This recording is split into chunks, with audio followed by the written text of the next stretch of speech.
자, 얘 체결 요소의 기계 설계 기초 원리 같은 경우는 여러분들이 그냥 읽어보시면 돼요. 그냥 사람을 대신해서 일하는 도구 정도의 정의라고 생각하시면 그것들을 어떻게 나눠지냐에 따라서 그것들은 하시면 되고, 그 다음에 이것들이 또 이 설계를 하면 역학이 좀 필요해요. 기초공학. 그래서 뭐 유체역학, 연력학, 뭐 기계공작법 그런 것들이 좀 다양하게 좀 필요하다 보시면 되겠습니다. 자, 8페이지에 보시면 용도에 따른 기계 요소의 분류 정도는 알고 계셔라. 이 분류. 앞전에도 한번 했었는데, 자, 체결용 기계 요소는 뭐가 들어간다? 나사, 그 다음에 리벳, 그 다음에 키 뭐 이런 게 들어간다 했었습니다. 자, 나사는 임시적인 체결이에요. 얘네들은 임시적 체결이라는 건 뭐예요? 다시 풀렀다 쪼았다 하잖아요. 쪼으면 어떻게 체결이고, 다시 풀으면 어떻게 분해하면 체결이 아니잖아요. 그래서 얘네들 임시적인 체결이라는 소리 한 거고. 자, 리벳하고 용접은 뭐라고? 반영구적으로 체결한다. 자꾸 분해하지 않을 자리. 한번 조립하면 그 자리 그대로 두는 상태. 대신, 그렇죠. 대신, 얘네들의 파손이 생겨요. 시간이 걸리면. 그거에 대해서 끊어지지 않는 이상 영구적이라고 보시면 돼요.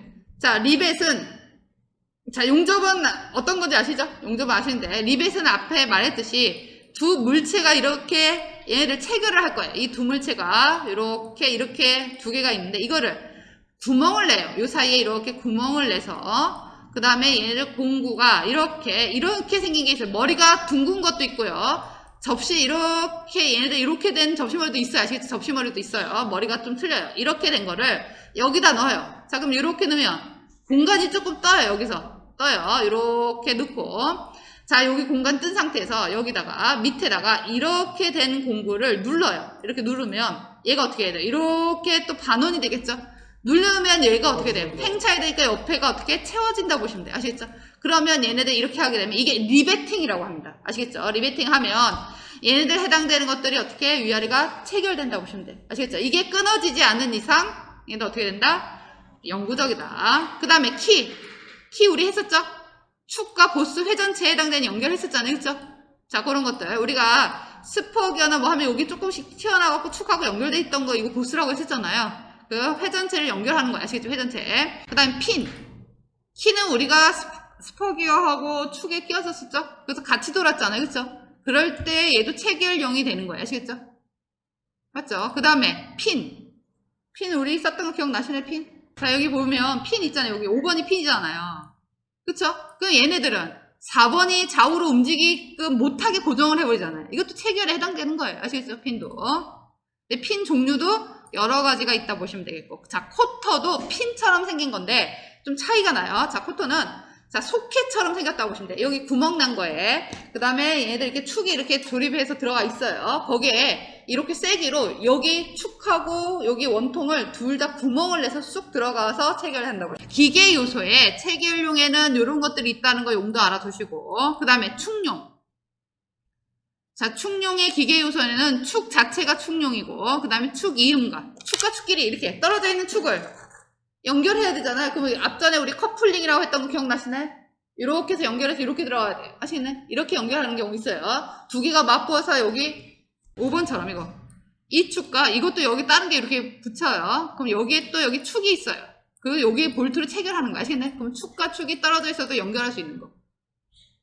자, 요런 5번 같이 생긴 거가 반대편에도 대칭복사 했다고 생각하시면 이렇게 대칭복사 이렇게 해서 얘들 이렇게 있고, 그 다음에 이 안에 축이 이렇게 끼워져요. 또 여기 키에 의해서. 그 다음에 여기는 볼트에서 체결되면 회전하면 이 축과 같이 회전한다고 보시면 되시겠죠? 이런 식으로 축과 축을 떨어져 있는 것을 다른 중간에 어떤 커버처럼 된 거를 묶어서 연결하는 거 아시겠죠? 뭐 커플링, 플랜지 여러 가지 종류가 좀 있다 보시면 돼요. 그래서 축이음에 해당되는 축과 축을 연결하는 거고. 자, 베어링은 축용 요소에 들어간다. 뭐 축을 지지한다. 아시겠죠? 자, 그 다음에 요소는 총 6개, 5개입니다. 자, 전동력. 이거 전동력으로 뭐예요? 동력, 얘네들 전동력이라고도 하고, 기계 요소라고도 한다 보시면 돼요. 아시겠죠? 전동력의 기계 요소에는 힘을 전달하는 거예요. 힘을 전달하는 기계 요소인데, 힘을 직접적으로 전달하느냐, 강적적으로 전달하느냐. 아시겠죠? 자, 그러면 직접 전동은 마찰차하고 기어하고 캠인데, 마찰차는 어떻게 생겼냐면, 뒤에 좀 나오긴 하는데 여기 그림에 자 요게 마찰차예요. 자 얘도 톱니바퀴 있어요 없어요? 없어요. 면과 면이 이렇게 매끌해요. 매끈한 상태 이렇게 어떻게 돌아가는 거 아시겠네? 예? 이게 면과 면이 원통이 이빨도 없어요. 그냥 면의 마찰력에 의해서 돌아가는 형태. 이게 마찰차예요. 그럼 이거랑 뭐예요? 직접 닿아있죠? 직접 닿으면서 힘을 전달받고 하잖아요. 이게 직접에 해당되는 거고. 자, 기어도 톱니바퀴 두 개가 맞물려 가잖아요. 직접에 해당되죠? 이 톱니와 이 톱니가 서로 맞물려서 힘을 전달받고 전달주고. 그쵸? 그 다음에 자, V벨트 풀리. V벨트 풀리는 풀리 두 개가 같이 붙어있어요? 안 붙어있어요? 안 만나죠? 얘들 풀리는 이렇게 따로 떨어뜨려져 있어요. 그 안에 벨트가 이렇게 걸리죠? 벨트에 의해서 전달되니까 간접인 거예요. 간접. 그 다음에 체인과 스프로킷도 마찬가지. 여기 이게 스프로킷이 두 개가 떨어져 있죠? 거기에 뭘로? 체인으로 연결돼서 체인에 의해서 힘이 전달되니까 간접이 되는 겁니다. 간접. 아시겠죠? 자, 그 다음에 링크는 뭐냐면 이 관절에 따라서 얘네들 힘이 움직이는 거에 따라서 어떻게 얘들이 방향이 조금 틀려져요. 아시겠죠? 여기서 뭐 해절을 했다면 링크 이렇게 팔다리 이렇게 움직이고 있잖아요. 꼭딱지처럼 이런 식으로. 얘들 만약에 여기서 뭔가 움직이면 방향에 해당되는 방향성들을 다양하게 줄 수 있다고 보시면 돼요. 회전은 원통밖에 회전이 안 되잖아요. 근데 얘네들을 다양한 방향으로 전환을 해서 좀 보낸다고 보시면 돼요. 회전 운동을 뭐 직선이나 뭐 이런 식으로 보낼 수 있다고 보시면 돼요. 자, 캠은 뭐냐면 모양이 이렇게 생겼어요. 근데 얘네들 이거 따라 이렇게 가면 돌아가는 게 진원이 되는 게 아니죠. 진원이 되는 게 아니에요. 얘네들 이게 돌아가면 캠이 돌아가면 얘네들이 그냥 진원이면 이게 이렇게 있으면 그냥 그대로 있죠. 이 선이. 근데 얘네들 캠 모양이 어떻게 돼? 울퉁불퉁하잖아요. 그럼 이거 돌아갈수록 어떻게 돼? 이게 위아래가 움직이겠죠. 그래서 얘네들도 회전을 직선 운동으로 변한 때 쓴다고 보시면 돼요. 아시겠죠? 운동 종류를 변환시키는 거예요. 변환. 아시겠죠? 자, 동력 전달에 해당되는 것도 힘을 전달하는데 이것도 캠도 간접이다 보시면 돼요. 아시겠죠? 아니, 직접이다. 이거 캠 기능은 자, 회전이나 얘네들 직선 운동을, 그러니까 회전 운동을 다른 방향의 운동 방향으로 변환시켜주는 거예요. 운동의 형태를 아시겠죠? 그럴 때 활용한다고 보시면 돼요. 아시겠죠? 자, 그 다음에 관용 기계 요소가 따로 있어요. 배관 같은 경우 아시겠죠? 얘들 배관, 기체나 액체를 운반한다. 우리 바닥에 관들 많이 깔려 있어요. 그렇죠? 그 관을 깔려 있는데 그것들을 어떻게 얘네들 무조건 수문이 다 열려 있는 게 아니잖아요. 열려 있는 데 있고 닫혀 있는 데가 있어요. 그때 뭘 해야 된다? 얘네들 밸브가 있어야 된다는 거죠. 밸브. 우리 가스 밸브 이렇게 잠그듯이 그런 밸브가. 그다음에 콕 같은 경우도 있어요. 아시겠죠? 밸브나 콕. 그다음에 유량이나 압력 제어에 해당되는 개폐가 된다고 보시면 되겠어요. 그다음에 관과 관끼리도 이어야 되잖아요. 간을 연결하는 이음새가 있다. 아시겠죠? 그다음에 운동 조종용 요소는 자, 얘네들은 제어용이라고도 해요. 얘네들. 운동 조정이 아니라 제어용 요소라고도 해요. 제어용. 아시겠나요? 제어용에. 자, 그러면 제동은 힘을 어떻게 내가 멈추게 하는 거예요. 그래서 브레이크, 속도 조절. 아시겠죠? 할 때 하는 거고. 자, 완충 요소. 자, 얘네들은 스프링은 어떤 충격에 조금 얘네들 그 충격을 흡수하는 거예요. 아시겠죠? 충격을 완화하기 위한 제어용에 해당되는 요소다. 자, 그렇게 여러분들이 그래서 요 5가지 요소가 있다는 거. 기계 요소에는 뭐가 있다? 기계 요소에는 체결, 축, 그 다음에 동력 전달이라고 해도 되고 전동용이라고 해도 되고 관용, 그 다음에 운동 조종용을 제어용이라고 합니다. 제어. 아시겠나요? 이게 제어용. 제어를 한다. 아시겠죠? 힘을. 그런 식으로 한다. 그래서 5가지 기계 요소가 있다는 거 알아두십니다. 그 다음에 표준화, 설계 표준화 필요성은 왜 한다고 했었죠? 설계 표준화하는 건 뭐예요, 우리가? 규격품 있잖아요, 규격품. 규격품이 표준화한 거예요, 아시겠죠? 그것들은 뭐예요? 시간과 얘네들 어떻게 대량 해당되는 것들을 좀 다양하게 활용하기 위해서 한 거죠. 시간 싸움에 대해 가격하고 아시겠죠? 그런 것들. 표준화 규격. 자, 얘네들 표준 규격. 대한민국 뭐라 했어요? KS. 그 다음에 미국은 S, 여기는 AS라 하지만 원래 안시라고 되어 있다. 아시겠죠? 이거 잘못된 거다. 아시겠죠? 미국은 안시로 한다. ANSI로 한다. D는 독일, 일본, 영국, BS 이거는 기호들 알아두시고 아마 여러분들 그 회사에 가면 일본하고 거래하면 그 밑에 도면 그 표절 안에 GS라고 쓸 거야. 아시겠네? 이렇게. 자, 요런데 표절은 여기 보시면 여기에 다른 도면 외국에서 온 도면들 같으면 우리나라가 아니면 JS 이렇게 그러면 일본에서 온 도면이고. 자, 그 다음에 얘들 케이스 얘들도 A, B, C, D 요것도 알아두시라고 했었죠? A는 뭐? 기본 통치기고 B가 기계. 우리 기계에 대해서 배우는데 기계인지 모르면 창피하죠. 상표에 보면 뭐 KS 뭐 이런 것들 이렇게 있지 않나요? 어딘가에? 그쵸? 마크 있잖아요. 우리 KS 뭐 이런 인증받는 그쵸? 그 다음에 뭐 식료품 그 다음에 뭐 섬유 K 뭐 이런 것도 있잖아요. 그래서 여러분들 한번 물건 살 때 한번 그런 것들도 한번 보시고 자, 금속에 해당되는 건 D가 있는지 전기는 C가 있는지 이런 것도 있잖아요. 그것도 한번 확인해 보십니다. 아시죠? 자, 그 다음에 단위계. 자, 단위를 쓸 때 우리는 길이 그 다음에 뭐 중량 이런 거 할 때 g을 쓰냐 킬로그램 쓰냐 파운드로 쓰냐 그쵸? 무게 할 때. 그 다음 길이는 미터로 쓰냐 인치로 쓰냐 뭐 이런 것들 있었죠. 자, 이것도 단위계가 서로 어떻게 너무 중구난방하면 힘들잖아요. 그래서 이것도 IS 규격처럼 단위계도 IS 단위계가 있어요. 아시겠나요? 그러면 일반적으로 해당되는 IS 단위계에 해당되는 것들이 기본적으로 얘네들 국제적으로 통용하는 단위계고 그 외에는 뭐 각자에 해당되는 기본 단위를 또 물리적으로 얘들 벡터나 뭐 이런 것도 기본 단위에 해당되는 것들 쓴다 보시면 되겠습니다.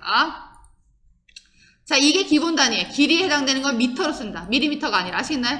그 다음에 질량은 킬로그램 쓴다. 그 다음에 시간에는 초, 그 다음에 전류는 암페어, 온도에는 뭐 켈빈, 그 다음에 물질의 양 몰은 몰, 빛의 세기는 뭐 칸델라로 쓰는데 이거에서 파생대에서 나와야 되는 값들이 있어요. 이거 갖고는 더 이상 얘들 다 측정해낼 수가 없어요. 그래서 이거에 해당되는 것들 유도 단위를 활용해서 얘들 뭐 힘이나 무게, 압력, 응력들을 활용한다 보시면 돼요. 아시겠죠? 기본 단위에 파생돼서 얘들 된 유도 단위가 나온다고 보시면 되겠습니다. 아시겠죠? 자, 단위들 우리가 여러분들 길이는 기본적으로 국제적으로 통용된 거는 미터다. 그런데 다른 나라 가면 길이를 미터가 아니라 인치로 쓰는 경우도 있다고 보시면 돼요. 아시겠죠? 그 다음에 킬로그램 아니고 뭐 파운드 쓰는 경우도 있잖아요. 그렇죠? 그런 식으로. 그 다음에 얘네들은 이거의 IS 기본 단위 얘네들 기본 단위에서 또 얘네들 힘, 무게에 해당되는 것들을 유도에서 나온 또 파생된 단위라고 보시면 돼요. 힘에 해당되는 건 뉴턴이라고 하고 뭐 파스칼, 그 다음에 표준대기, 줄, 뭐 와트, 바 이런 것들이 있다고 보시면 돼요. 자, 그 다음에 공학적 단위. 자, 공학 단위하고 그 다음에 국제 단위하고 좀 차이가 있는 것들이 있다. 아시겠죠? 조금 차이가 있다. 밀도 같은 경우에 해당되는 것들이 조금씩 공학들, 뭐 킬로그램의 질량에 해당되는 거, 중력 가속도에 얘들 중력에 해당되는 그것들이 안 들어간 거. 공학에는 중력 가속도에 해당되는 것들이 들어간다는 거. 그게 조금 차이가 있다고 보시면 돼요. 근데 완전 설계 사무실 가면 이런 것들을 엑셀에 이렇게 설계 데이터를 이렇게 넣어서 그냥 수치 바로 할 수 있게끔 만들어 놓은 자리도 있어요. 근데 여러분들 그냥 일반 할 때는 그냥 기본 단위 있죠. 기본 단위. 기본 단위 정도는 알고 있으시면 돼요. 아시겠죠? 이런 단위. 아시겠죠? 자, 16페이지. 자, 재료의 기준 강도라는 게 있어요. 강도. 자, 기준 강도를 설정할 땐 재질의 사용 조건, 수명을 고려해서 다음과 같은 값을 잡는데 얘네들 자, 항복점이라는 게 있어요. 항복점. 자, 항복점은 명확한 재료에 정하중이 작용한 경우. 자, 정하중하고 동하중하고 뭔 차이가 있을까요? 정적, 동적이란 말 알죠? 정적, 동적 뭐예요? 얘네들 그 자리에 명확하게 한쪽 위치에서만 힘이 하고 막 움직이면서 하중을 가느냐 그렇게 된다고 생각하시면 아시겠죠? 자, 그럼 이 항복점은 어떤 재료에 힘을 부여했을 때 그 점에서 어떻게 그 힘을 원래 재료는 자기가 그 모습을 유지하려고 그 노력을 해요. 그런데 힘을 받으면 어떻게 돼요? 우리가 이렇게 뭐 힘을 받으면 걔네들 어떻게 얘네들이 손을 놓으면 원래 상태로 돌아오는 제품도 있고 안 그런 것도 있어요. 그런데 어느 정도 힘을 들었을 때는 그 얘네들이 파손이 없어요. 근데 어느 정도의 힘을 더 가하면 끊어지거나 파손되잖아요. 그러면 그 끊어졌던 그 끊어지기 시작하는 시점에 해당되는 게 항복점이라고 되면 돼요. 항복한다는 소리 아시겠네?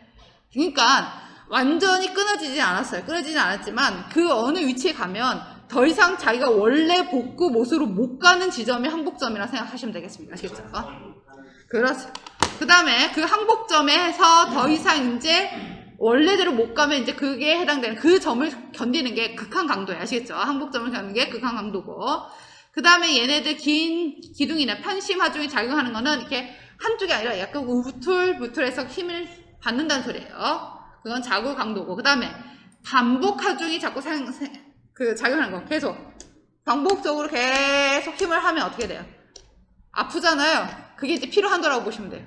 그 다음에 고온에서 정화중, 이거는 크립 한도는 여기서 조금 선정 조건이 조금 차이는 있는데, 고온에서 정화중 작용할 때는 얘를 크리프 한도라고 한다. 얘도 필요 한도 비슷한 거라고 생각하시면 되시겠죠. 자, 그 다음에 이 항복점을 재료마다, 그 다음에 특징에 따라 알고 있어야 얘를 만들잖아요. 그렇죠? 얘네들 이 통도 여기에다 액체를 담을 건데 이 액체의 양에 따라서 얘네들이 어느 정도 들어왔는데 이거 깨지면 돼요? 안 돼요? 안 되잖아요. 그럼 이것도 플라스틱도 어떻게 돼? 힘이나 항복점이 얼마만큼 되는지에 따라 재질을 선정을 해야 되겠죠. 얼마만큼 두께에 있으면 괜찮은지 아니면 어떤 재질을 써야 되는지. 플라스틱에 해당되는 것도 종류가 다양하거든요. 그럼 그런 것들에 대해서 얘네들을 설계하기 전에 찾아야 된다고 보시면 돼요. 아시겠죠? 그것들을 먼저 조건을 잡아놓는다고 보시면 되겠습니다. 자, 그 다음에 응력이라는 건 힘이, 얘들 응력의 종류에는 뭐가 있다? 인장 응력과 압축, 전단, 굽힘, 비틀림 응력이 총 5가지가 있다. 인장은 뭐죠?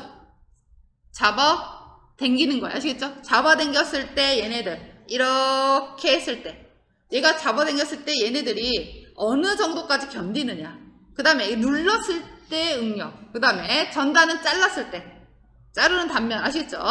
그 다음에 굽히는 뭐예요? 이게 굽히는 거예요. 그 다음에 비틀림은 뭐예요? 수건 짜듯이 그렇게 비틀림 아시겠죠? 비틀림 응력에 해당된다. 그래서 그런 것들의 작업에 따라서 얘네들이 그 응력을 최대치를 차잖아요. 그럼 최대치에서 그 밑에 해당되는 허용까지만 사용해라. 그럼 기계 같은 경우 보면 나중에 이렇게 회전이라고 할 때 이거는 최대 해당되는 응력이 얼마인데 얘가 허용하는 응력은 여기까지만 사용해라. 뭐 이런 것도 있다고 보시면 아시겠죠? 자, 그런 것들도 얘네들이 찾아서 해야 된다고 보시면 돼요. 8페이지에 보면 허용 응력이라는 게 허용 응력은 재료를 사용하는 데 있어서 허용할 수 있는 최대 응력이다. 그래서 사용 응력보다는 더 안전한 탄성한도 이하의 응력이다 보시면 돼요. 사용할 수 있는 응력보다 얘네들 그거보다는 허용할 수 있는 거 아시겠죠? 최대점에 해당되는 응력을 찾았지만 그거보다는 허용할 수 있는 응력이라고 보시면 돼요. 그러니까 무슨 소리냐면 우리가 여러분들이 예를 들어서 그냥 이거는 아니지만 속도 우리 자동차의 계기판에 보면 속도가 숫자가 몇 가지 나와 있어요. 200까지 있다고 하는데 그 계기판에 없는 것까지 넘어갈 수 있는 응력이 있다고 생각하고 아시겠죠? 근데 이 차는 200까지 밖에 안 한다. 얘는 허용 응력이에요. 그게. 근데 나는 이걸 만들 때는 300까지 되게끔 만들었다고 보시면 돼요. 차를. 아시겠죠? 그게 응력에 해당되는 것들이 있는데 허용할 수 있는 거는 200이다. 이런 식으로 생각하시면 되시겠죠? 각각의 제품에도 그런 식으로 되어 있다. 허용 한계 치수 뭔지 아시죠? 허용 한계 뭐라 했어요? 제가 10에 플러스 0.1에 마이너스 0.2 이렇게 쓴 게 아니라 10.1, 9.8 이렇게 풀어쓰는 게 허용 한계 치수라고 했었잖아요. 21페이지에 보면 자 이렇게 공차가 있으면 68, 64에 플러스 마이너스 0.03이었을 때 64가 무슨 치수다? 기준 치수가 된다. 자, 그 다음에 이 치수 허용차하고 아래 치수 허용차는 차이가 있다 했었죠? 자, 얘는 60 플러스 0.3에 자, 마이너스 0.2 이렇게 있으면 60은 기준 치수고 자, 그 다음에 플러스 0.3은 뭐다? 위치수 허용차. 이 밑에는 아래 치수 허용차. 이거를 풀어 쓴 게 허용한 게 치수다. 그 소리입니다. 아시겠죠? 공차는 뭐예요? 최대 허용 치수에서 최소 허용 치수의 차예요. 아시겠나요? 아니면 위치수, 아래치수의 허용 차예요. 아시겠죠? 차예요. 자, 끼워 맞춤은 뭐라 했어요, 얘들? 서로 조립되는 자리에, 그쵸? 같은 값으로, 같은 구멍에, 파이 100짜리 구멍에 100짜리 축이 조립됐을 때, 걔네들 끼워질 때 어떻게 끼워지느냐? 헐겁게냐, 억지냐, 중간이냐 따라서 얘네들 한다. 그래서 끼워 맞춤, 헐검, 억지, 중간. 자, 얘네들은 헐검은 언제나 틈새가 생기는 거고, 억지는 언제나 잼새가 생기는 거고, 중간 끼워 맞춤은 축과 구멍에 다듬질 치수에 따라 틈새가 생길 때도 있고, 잼새가 생길 때도 있다는 소리예요. 자, 그러면, 자, 여러분들, 자, 구멍에, 자, 구멍의 치수가 이렇게 있었어요. 100에, 플러스 0.5에, 플러스 0.2라는 게 있었고요. 치수에, 구멍 쪽에. 그 다음에 축에는 파이 100에, 자, 0에 마이너스 0.1 이렇게 돼 있어요. 그럼 얘는 무슨 끼워 맞춤이 될까요? 이 치수만 보면. 이렇게 보면 무슨 끼워 맞춤이 될까요? 구멍 치수에는 파이 100에 플러스 0.5에 플러스 0.2가 되고, 축 부분에는 파이 100에 기준 치수는 같아요. 아시겠나요? 그렇죠. 왜? 얘를 가공해도 계속 틈새가 있는 거죠? 이게 헐거움해야 되는 겁니다. 아시겠죠? 이렇게 되는 거고. 그러면 반대로 얘네들이 여기가 축이 되고 여기가 구멍이 되면 이게 억지 끼워 맞춤이 되는 거예요. 아시겠죠? 걸리는 거죠. 뻑뻑하게 힘을 주거나. 그래서 어떻게 했어요? 팽창을 해서 놓고 얘를 축은 냉축해갖고 넣고 그대로 상온에 둔다 했었잖아요. 왜? 이렇게 걸리면 어떻게 돼요? 툭툭툭 치면 상처가 나잖아요. 그러면 구멍은 넓히면 되겠죠. 그러면 열 막 하면 어떻게 해? 넓어지잖아요. 구멍이. 그쵸? 축은 냉간시켜요. 그러면 어떻게 해? 좀 오그라들잖아요. 그때 조립하고 나서 상온에 두면 온도에 따라서 얘들이 꽉 끼겠죠? 그렇게 이제 만든다고 보시면 돼요. 이렇게 공차를 많이 하진 않아요. 아시겠죠? 0.5처럼 이렇게까지는 아닌데 예를 들어서 지금 표현한 거 아시겠죠? 자, 그러면 자, 중간은 구멍에 자, 파이 100에 자, 플러스 0.3에 플러스 0.1이 있고, 자, 축은 파이 100에 자, 마이너스 0.2에 플러스 얘네들은 한 0.2까지 있다고 생각하면, 자, 얘네들이 구멍은 10.3에 10.1까지 가공할 수 있는 거잖아요. 그쵸? 10.1 맞나요? 자, 근데 축은 자, 구멍이 10.1로 가공하고, 자, 축이 100.2로 가공될 수도 있는 거잖아요. 그럼 어떻게 돼요? 이때는 억지가 되겠죠? 그 다음에 구멍이 10.3으로 가공되고 축이 마이너스로 가공되면 이거는 틈새가 생기겠죠? 맞나요? 자, 보시면 자, 이렇게 공차가 있으면 자, 얘는 가공을 어떻게 하는 소리예요? 10.3에서 10.1까지 가공할 수 있는 거고, 얘는 10.2에서 얘네들 99.8까지 되잖아요. 근데 내가 구멍은 10.3으로 가공하고 축은 내가 10.2로 가공하면 얘도 어떻게 해요? 틈새가 있는 거죠? 그럼 헐거운 끼워 맞춤이고, 자, 구멍이 10.1로 가공하고 축이 10.2로 가공하면 뭐예요? 일반 끼워 맞춤. 얘는 이거 축이 더 크잖아요. 0.1이. 100.1에 그렇죠. 100.1에 구멍이 100.1이고 얘가 100.2면 얘들은 억지가 되잖아요. 그러면 헐거움 됐다가 억지 됐다가 이게 두 개가 공존하잖아요. 이런 공차가 중간 끼워 맞춤이라고 생각하시면 돼요. 아시겠나요? 공존 아니고요, 중간. 그렇죠. 이렇게 깎는 거 범위에 따라 어떨 때는 크게 깎을 수 있고 작게 깎을 수 있잖아요. 그러면 이 두 개 다 크게 깎고 작게 깎은 거에 따라서 교차하는 게 어떻게, 어떨 때는 헐거움, 어떨 때는 잼새가 되는 거죠. 이 범위가. 이제 이런 식으로 되는 거예요. 아시겠죠? 그래서 중간 끼워 맞춤이 틈새가 생길 수도 있고 다듬질 치수에 따라 그 다음 잼새가 생길 때도 있는 게 중간 끼워 맞춤이라고 보시면 돼요. 아시겠죠? 얘는 항상 틈새, 얘는 항상 잼새. 근데 얘는 플러스 마이너스 각 따라 잼새가 될 수도 있고 틈새가 될 수 있다. 그 소리입니다. 아시겠죠? 그게 중간 끼워 맞춤입니다.